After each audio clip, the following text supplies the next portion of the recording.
अगर बात करें तो हम बढ़ते हैं ऑपरेशन सिंदूर की सफलता को देश के कोने कोने तक ले जाने के लिए आज से तिरंगा यात्राओं का आयोजन होना शुरू हो गया है। विभिन्न राज्यों में इन यात्राओं के द्वारा देश को इस ऑपरेशन की जानकारी दी गई है, तो देशभक्ति का संचार भी इसमें दिखाई पड़ रहा है। इन यात्राओं में जहां विभिन्न राज्यों को मुख्यमंत्री शामिल हो रहे हैं, तो कई बड़े नेताओं सहित आम लोगों की बड़ी संख्या में तिरंगा यात्राओं में शामिल हुए हैं। साथ ही साथ किस तरीके से एक रिएक्शन भी आ रहे हैं तमाम घटनाक्रमों के बाद में, देखिए इस रिपोर्ट में। ऑपरेशन सिंदूर की सफलता, सेना के पराक्रम और बलिदान को जन जन तक पहुंचाने के लिए देश भर में शुरू की गई है तिरंगा यात्रा। 23 मई तक चलने वाली इस यात्रा के माध्यम से देशवासी राष्ट्र प्रेम और एकता की भावना से सराबोर हो रहे हैं। हरियाणा के पंचकुला में निकाली गई तिरंगा यात्रा में हरियाणा के मुख्यमंत्री नायब सिंह सैनी भी शामिल हुए। इसमें बड़ी संख्या में लोग शामिल हुए और भारतीय सेना के पराक्रम को याद किया। उन्होंने कहा कि भारतीय सेना के पराक्रम को पाकिस्तान हमेशा याद रखेगा।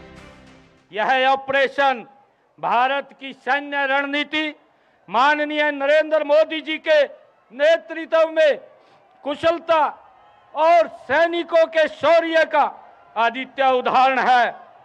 कोई भी आतंकवादी संगठन और आतंकवादी संस्था कोई भी यदि काम कर रही है तो भारत की तरफ देखने से पहले वो 4 बार सोचेगी। इंडिया ने जो काम किया है अपने देश को बचाने के लिए, उससे सारे लोगों का सेना गदगद हो रखा है कि उसके घर में घुस के और पाकिस्तान को 3 दिन के अंदर 90 घंटे के अंदर ऐसा कर दिया कि वो आगे और भी सोचेगा कि कभी साथ पंगा लेगा। दिल्ली के कर्तव्य पथ पर आयोजित हुई तिरंगा शौर्य सम्मान यात्रा में मुख्यमंत्री रेखा गुप्ता भी शामिल हुई। इस मौके पर उन्होंने देश की सेनाओं को धन्यवाद देते हुए कहा कि यदि आतंकी हमारी ओर आंख उठाकर देखेंगे तो हमारी सेनाएं, सरकार और प्रधानमंत्री मोदी उन्हें करारा जवाब देने को तैयार बैठे हैं। इस यात्रा में दिल्ली सरकार के मंत्री, एनसीसी कैडेट्स और दिल्ली वासियों ने भी हाथों में तिरंगा लिए भारत माता की जय के नारे लगाए। मुख्यमंत्री रेखा गुप्ता यात्रा में निकली हुई हैं। मैम, क्या कहेंगे आज तिरंगा यात्रा? भारत माता की जय। देश की 140 करोड़ जनता देश के प्रधानमंत्री, देश की सेनाओं के साथ है और जिस तरीके से हमारी सेनाएं दिन रात हमारी रक्षा में देश के सम्मान के लिए खड़ी हैं, हम सब भारतीय उनको बहुत बहुत प्रणाम करते हैं। छत्तीसगढ़ के गौरेला पेंड्रा मरवाही जिले में मुस्लिम विकास मंच ने कश्मीर में आतंकी हमलों के खिलाफ और ऑपरेशन सिंदूर के समर्थन में अखंड भारत तिरंगा रैली निकाली, जिसमें बड़ी संख्या में लोग शामिल हुए। लोगों का कहना है कि भारतीय सेना ने जो पराक्रम दिखाया है वो पाकिस्तान को हमेशा याद रहेगा। लोगों ने हिंदुस्तान जिंदाबाद और पाकिस्तान मुर्दाबाद के नारे लगाए। राष्ट्रपति के नाम 10 सूत्रीय ज्ञापन भी सौंपा गया, जिसमें मुस्लिम रेजिमेंट बनाने और पाकिस्तान को उखाड़ फेंकने जैसी मांगे शामिल हैं। हमारे फौज के द्वारा जो पड़ोसी मुल्क पर जो कार्रवाई की गई थी, उस कार्रवाई के समर्थन में, उस ऑपरेशन के समर्थन में एवं सम्मान में ये यात्रा निकाली गई थी। पाकिस्तान में घुस करके जितने भी आतंकवादी ठिकाने थे उसको नष्ट किया गया, तो उनके शौर्य के सम्मान में आज ये और अखंड भारत का निर्माण कराने की मांग को लेकर के ये हमारी अखंड भारत तिरंगा रैली।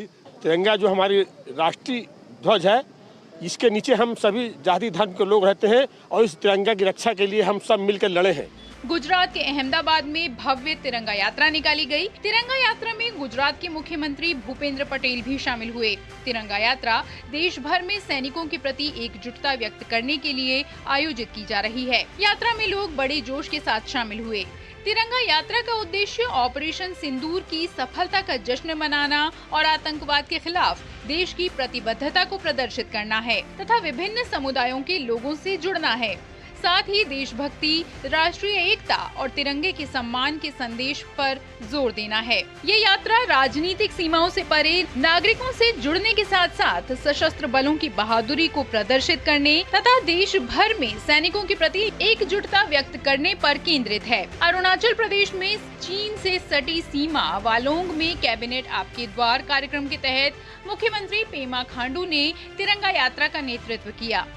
ये तिरंगा यात्रा ऑपरेशन सिंदूर की सफलता के मद्देनजर निकाली गई, जिसमें इस यात्रा में कैबिनेट मंत्रियों और क्षेत्र के निवासियों ने उत्साह पूर्वक भाग लिया। तिरंगा यात्रा के दौरान वर्ष 1962 के भारत चीन युद्ध के समय मातृभूमि की रक्षा में सर्वोच्च बलिदान देने वाले वीर सैनिकों को श्रद्धांजलि दी गई। 23 मई तक चलने वाली इस यात्रा के माध्यम से देशवासियों में राष्ट्र प्रेम और एकता की भावना को जागृत करने के साथ ही आतंकवाद के खिलाफ देश की प्रतिबद्धता को भी प्रदर्शित किया जा रहा है। तिरंगा यात्रा सिविल सोसाइटी के लोग आयोजित कर रहे हैं। ब्यूरो इनपुट के साथ गिरीश निशाना की रिपोर्ट, डीडी न्यूज।